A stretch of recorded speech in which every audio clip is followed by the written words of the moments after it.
Karim Benzema et Lina Koudry. L'amour à découvert et les blessures d'un drapeau. Sous les dorures de Cannes, entre les flashs crépitants et les robes haute couture, certains regards ne se tournent pas uniquement vers les palmes ou les performances cinématographiques, mais vers des histoires d'amour qui défient les projecteurs. Cette année, parmi les couples inattendus qui ont foulé le tapis rouge, un duo a fait plus que surprendre. Karim Benzema et Lina Koudry. Un footballeur d'exception, une actrice à la voix forte, réunis là où personne ne les attendait. Et pourtant, derrière cette idylle naissante, un sujet brûlant refait surface. L'identité, les origines et les blessures invisibles que les projecteurs ne suffisent pas à masquer. Lina Koudry, aujourd'hui couronnée comme l'un des visages les plus prometteurs du cinéma français, n'est pas une femme à terre ce qui la brûle. Née à Alger, élevée à Paris, elle incarne ce pont fragile entre deux rives, entre deux cultures, entre deux appartenances. Et si la jeune femme rayonne à l'écran, c'est avec une lucidité acérée qu'elle affronte les paradoxes de sa double nationalité. On m'a souvent demandé de choisir, comme si aimer deux pays était un crime. A-t-elle confié dans un souffle, lors d'une entrevue improvisée en marge du festival. Mais cette année, le débat a pris un tournant plus cruel. Alors qu'elle s'affichait pour la première fois officiellement aux côtés de Karim Benzema, la comédienne a vu son algérianité remise en question sur les réseaux sociaux. Des propos parfois virulents, d'autres fois insidieusement déguisés sous forme de sarcasme, l'ont poussée dans un coin où même les projecteurs n'apportent plus de lumière. On me traite de traîtresse, de vendue, parce que j'aime la France autant que j'aime l'Algérie. Mais depuis quand l'amour se divise-t-il ? A-t-elle déclaré avec émotion. Lina ne s'est jamais cachée, ni de ses origines, ni de ses prises de position. Pourtant, en devenant la compagne d'eux, en accédant à un nouveau degré de visibilité, elle a dû affronter ce que tant d'autres femmes subissent en silence. Le tribunal impitoyable de l'opinion publique. Surtout quand celle-ci se mêle d'identité, de nation et de genre. Et que dire de Karim Benzema, lui-même souvent tiraillé entre les mêmes dualités. Né à Lyon de parents algériens, le Ballon d'Or 2022 n'a jamais cessé de faire face à une France qui l'adule pour ses buts, mais qui l'interroge sans cesse sur ses origines. Leur couple, bien plus qu'un simple amour médiatisé, est devenu malgré eux un symbole. Un miroir tendu à une société qui peine encore à concilier fierté nationale et héritage multiple. Mais loin de se laisser abattre. Lina Koudry choisit de parler, de s'expliquer, de poser les mots là où certains voudraient imposer le silence. Son passage à Cannes a été tout sauf anodin. Elle y a rappelé que le cinéma est aussi un lieu de combat et que derrière les robes signées Dior et les coiffures impeccables, il y a des cœurs qui saignent encore de ne pouvoir être simplement ce qu'ils sont. À ceux qui lui demandent si elle est plus française ou plus algérienne, elle répond d'une voix ferme « Je suis les deux. Et je ne m'excuserai jamais de porter ces deux racines en moi. » L'histoire d'amour entre Lina Koudry et Karim Benzema, aussi médiatique soit-elle, ne peut être réduite à un cliché glamour.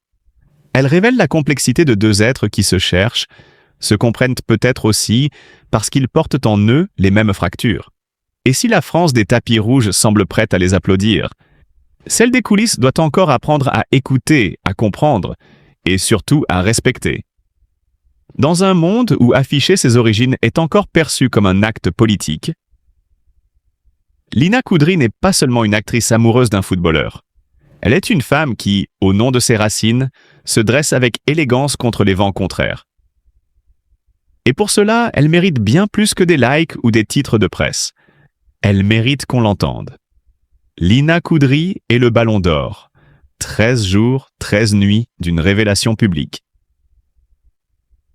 Le crépuscule tombait sur la Croisette même ce soir-là. Un de ces soirs magiques où Cannes devient plus qu'un simple festival. Une scène de confidence, d'émotions à fleur de peau, et parfois, de grandes déclarations. Lors de la projection tant attendue du film 13 jours, 13 nuits, signé Martin Bourboulon, tous les regards se sont naturellement tournés vers celle qui incarne Eva à l'écran. mais c'est en dehors de la pellicule que Lina Coudry a écrit son plus grand rôle. Celui d'une femme qui choisit enfin de mêler amour et lumière. Et à ses côtés, dans ce moment suspendu, le Ballon d'Or 2022. Oui, vous avez bien lu.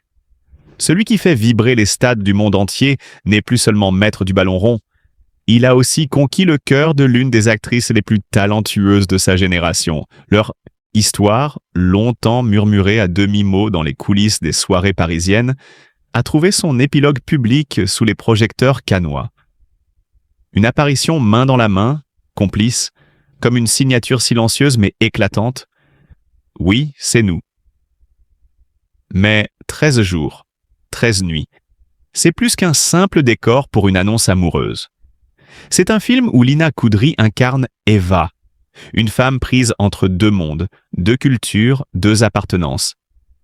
Et pour celle qui a grandi entre Alger et Paris, le rôle résonne avec une intensité particulière.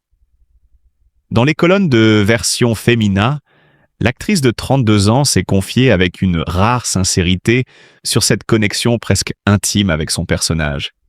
« Je me suis reconnue en elle », murmure-t-elle, les yeux posés au loin, comme pour retrouver Eva quelque part en elle-même. Ce n'est pas seulement un rôle, mais une introspection filmée, un miroir de ce que signifie être biculturel, tiraillé entre deux identités, entre l'attachement à une terre et le désir d'appartenance à un monde sans frontières. Dans une époque où les mots « racine »,« nation »,« drapeau » sont parfois prononcés avec tension, Lina, elle, questionne. Avec douceur, profondeur et cette lucidité propre à ceux qui ont grandi en équilibre fragile entre deux mondes. Le lien à l'ambassade de France qu'évoque son personnage, il fait écho aux actions que Lina elle-même mène avec l'Institut français d'Alger. Les parallèles sont trop forts pour n'être que fortuits. C'est comme si le destin, ou peut-être un scénariste invisible, avait écrit ce rôle pour elle. Et dans ce tumulte intérieur, l'amour. Une encre. Le Ballon d'Or, habituellement si discret sur sa vie privée, a choisi ce moment pour officialiser leur lien. Non pas dans une interview, ni via un communiqué soigneusement calibré, mais dans un geste simple et puissant. Être là, à ses côtés, pendant qu'elle incarne ce combat identitaire. C'est une déclaration silencieuse, mais qui hurle « Je suis là avec toi pour toi ». Cette soirée-là à Cannes n'a pas seulement révélé un film, elle a révélé un couple, un lien forgé entre deux êtres d'exception, dans deux univers que tout semble opposer mais que l'humanité, la passion et l'émotion réunissent. Le football et le cinéma, le bruit des stades et le silence des salles obscures, l'adrénaline du but et l'intensité d'un regard caméra. Et entre les deux, Lina et lui, deux âmes qui se sont trouvées. Il ne s'agit pas ici de simple romance médiatique. Il s'agit d'un geste symbolique d'un alignement rare entre l'art et la vie. Quand une actrice incarne sur grand écran la complexité de l'exil intérieur et que l'homme le plus adulé du football européen choisit ce moment précis pour lui dire sans mots « Je te vois », alors peut-être 13 jours, 13 nuits n'est pas seulement un film. Peut-être est-ce le début d'un nouveau chapitre à deux. À l'aube de mon identité, le combat silencieux de Lina Coudry pour devenir française. Il y a des histoires que l'on croit connaître, des parcours qu'on imagine lisses et sans heurts, parce que les visages qui les incarnent brillent aujourd'hui sous les feux de la rampe. Mais parfois, derrière l'éclat d'un tapis rouge, se cache une lutte intime, un chemin escarpé que seule la mémoire peut éclairer. Celle de Lina Coudry en fait partie. Née le 3 octobre 1992 à Alger, la comédienne césarisée n'a obtenu la nationalité française qu'à l'âge de 18 ans. Ce détail administratif pourrait paraître anodin. Il ne l'est pas. Car pour Lina, il a marqué bien plus qu'un simple passage à la majorité. Il a été le point de départ d'un questionnement identitaire douloureux, d'un éveil à une réalité trop longtemps tue, et surtout d'une révolte. Une révolte profonde, intime, viscérale. Lorsque nous la rencontrons, son regard est calme, mais son récit, lui, demeure brûlant. C'est là que tout a basculé, confie-t-elle d'une voix posée, en évoquant cette journée où, à peine son baccalauréat en poche, elle s'est retrouvée à l'aube devant les grilles d'une préfecture parisienne. Il faisait encore nuit. On m'a demandé de venir à 4 heures du matin pour prouver que j'avais grandi ici. Une demande aussi brutale qu'absurde, au moment même où elle s'apprêtait à intégrer la Sorbonne. La jeune femme pensait que son histoire avec la France était une évidence.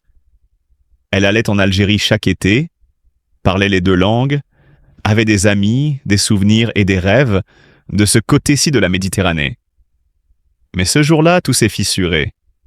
Il fallait que je récupère tous mes certificats de scolarité, de la maternelle au lycée. Comme si je mentais. Comme si ma vie ici n'était qu'un récit fabriqué, se remémore-t-elle. Et puis ce mot, lâché presque dans un souffle, humiliation. Ce fut son premier sentiment, et avec lui un vertige. Celui de ne plus savoir à quelle terre elle appartenait vraiment, de ne plus être certaine d'être autorisée à dire « je suis chez moi ». Pour une adolescente,